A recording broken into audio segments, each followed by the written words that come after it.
Assalamualaikum warahmatullahi wabarakatuh. Anak-anak semua, untuk pelajaran IPS yang selanjutnya yang kita bahas adalah kerjasama ASEAN di bidang ekonomi. Sebelum kita masuk materi tersebut, masih ingatkah kalian bahwa ASEAN itu singkatan dari Association of Southeast Asian Nations?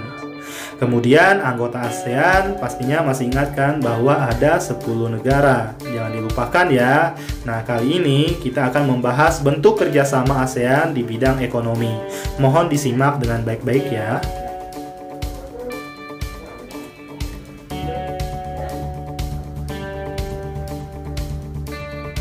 Kerjasama ASEAN di bidang ekonomi. ASEAN itu, untuk mengingatkan kembali, itu merupakan organisasi kerjasama negara-negara di kawasan Asia Tenggara. Ingat ya, ASEAN merupakan organisasi kerjasama negara-negara di kawasan Asia Tenggara. Kemudian, organisasi ini memiliki semboyan Mitreka Satata, yang artinya hormat menghormati antar bangsa. Bagus sekali ya, semboyan dari organisasi ASEAN ini. Kemudian, kerjasama seperti apa sih yang dilakukan? Mari kita perhatikan berikut ini. Yang pertama, kita perlu tahu dulu bahwa tujuan ASEAN di bidang ekonomi itu, yang pertama itu untuk mempercepat pertumbuhan ekonomi, kemudian kemajuan sosial dan perkembangan kebudayaan. Selanjutnya, untuk meningkatkan kerjasama secara aktif dan saling bantu. Dan tujuan yang terakhir yaitu bekerja sama secara lebih efektif dalam memanfaatkan bidang-bidang pertanian dan industri serta perluasan perdagangan. Itulah beberapa tujuan ASEAN di bidang ekonomi.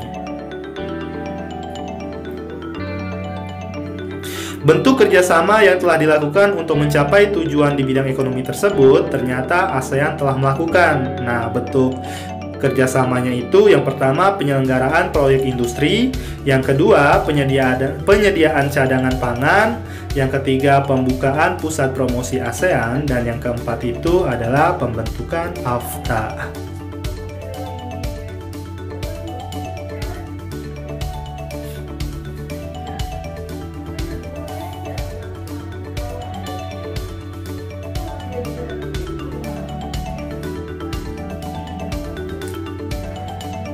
Selanjutnya, beberapa proyek industri ASEAN itu yang pertama ASEAN Aceh Fertilizer Project.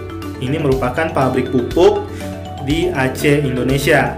Yang kedua, ASEAN Vaksin Project atau vaksin. Ini di Singapura.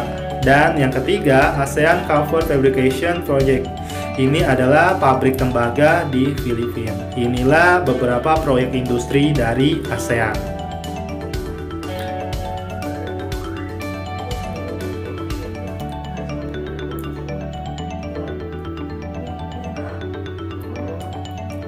Untuk mengembangkan perekonomian, maka ASEAN itu membuka pusat promosi ASEAN di Jepang. Promosi yang dilakukan itu meliputi sektor perdagangan, pariwisata, dan investasi.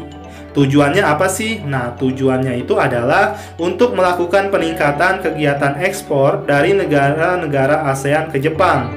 Kemudian tujuan berikutnya juga untuk meningkatkan jumlah investor Jepang bagi negara-negara ASEAN.